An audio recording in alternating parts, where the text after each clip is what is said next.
Hi everyone, welcome back to my channel. I'm going to be sharing some cute Christian romances in this video. I've read some really good ones lately, so I'm really excited to talk about some of them because I haven't shared much about them yet, so it's going to be really good. I've got some really good books here. So the first one is A Girl's Guide to the Outback by Jessica Kate. This is either a 2019 or a 2020 release, I kind of forget, but my library had an ebook copy of it, so it looked really cute, and so I downloaded it, and it was so funny, and it's Christian, and it was really good. So the premise is this girl and guy work at a company together that runs shelters for at-risk youth, and the guy is like in charge of the building and the program, and then the girl is in charge of like the finances and like kind of the behind the scenes stuff. Something happens at home for him, and then he also kind of is feeling like he wants to still do it, but she has a lot of business dreams that he thinks are too ridiculous and like unrealistic to pursue. So she definitely pulls him out of his comfort zone, and he doesn't like that. So he uses the excuse to travel back home when his sister says, hey, I need help on the farm. He is from Australia, so hence the Outback, and yeah, his family owns a farm in Australia, and so he goes back there. He quits his job and goes back there, and so she is commissioned to go and get him back, or at least ask him to come train a new person because they haven't been able to find a decent replacement for him. So she goes to his Australia farm, and it is so funny. They have such good chemistry. Like the way that this is written is like, it felt real. Like it felt like I was watching a movie because it was like so funny, so much like the dialogue was realistic but like cute and cheesy at the same time. And yeah, they were both Christians. They both had like a faith journey that they went on. They both had really good arcs for their characters. The side characters were so good. So his sister has a romance kind of going on in this book too, and I loved her. I loved her romance.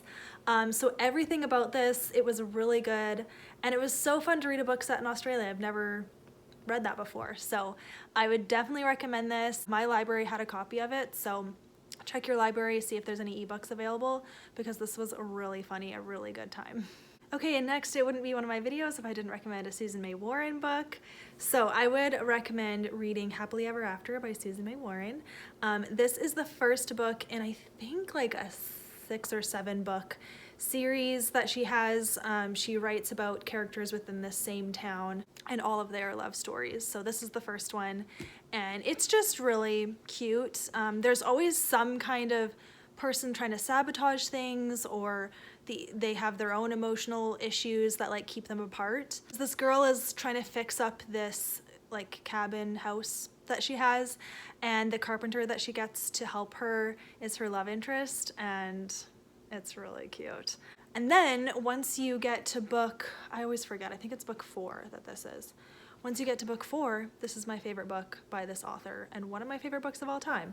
It's called My Foolish Heart. So yeah, would definitely recommend this one. You can read them all out of order, but the later ones that you read, they'll spoil the relationships from the beginning, but also you always know that they're gonna get together, so is it a spoiler? But yeah, those are my Susan May Warren recommendations.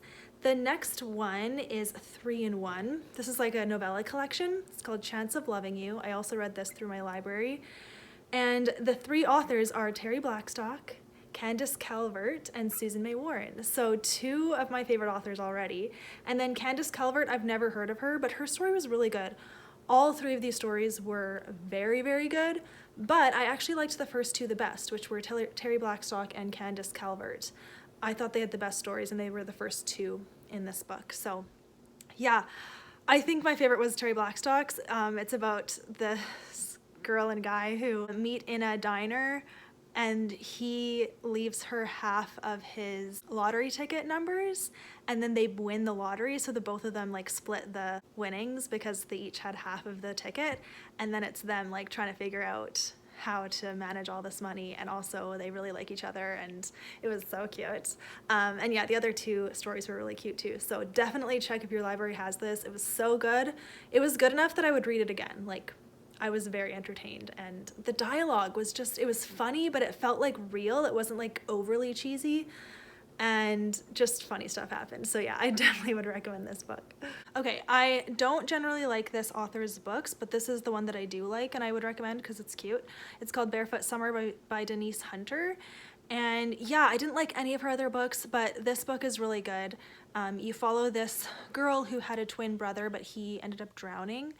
And to like honor his memory, she wants to learn how to sail and then win a sailing race, because that was his thing. He loved to sail. But the only guy she can find to help her learn how to sail is this family friend who he like loves her, but he would never say anything because something like really awkward happened when they were younger, and he feels like he can't ever say anything now.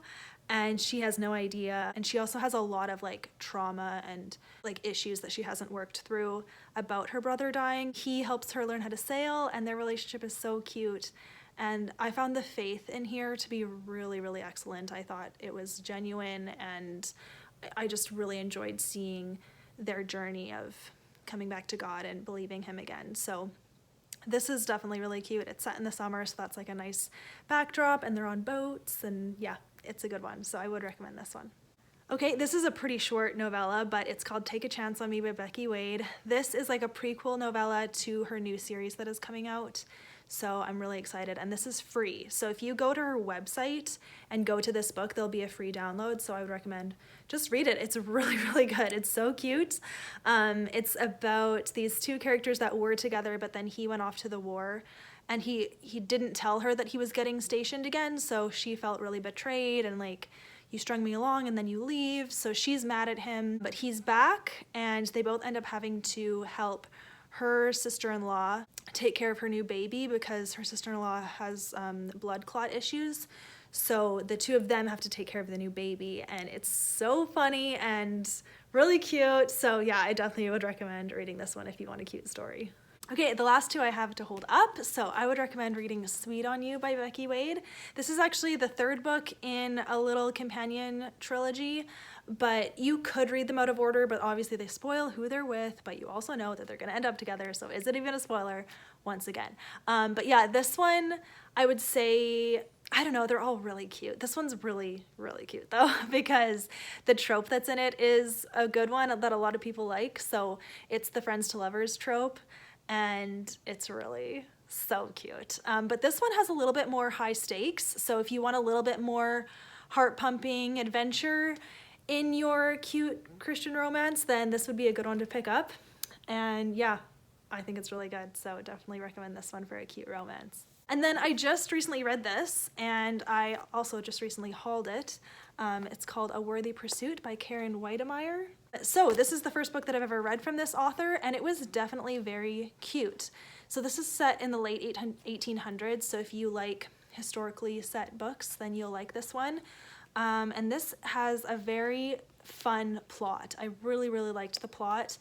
You follow this teacher who is actually rescuing these three kids from a school that's closing and they don't have anywhere to go. But the grandfather of one of the kids is like, I want my granddaughter back. But there's like kind of secrets swirling around, like the teacher is not in the wrong here. So she's actually trying to keep them safe, but this bounty hunter comes to collect the child, and he's like, oh, she's really cute. And he realizes, oh, she's not actually the villain here, the grandfather is. So he ends up helping her, and it's their romance. There were so many cute romantic moments, like it was really, really good. So I would definitely recommend checking this out, and I will read more from this author.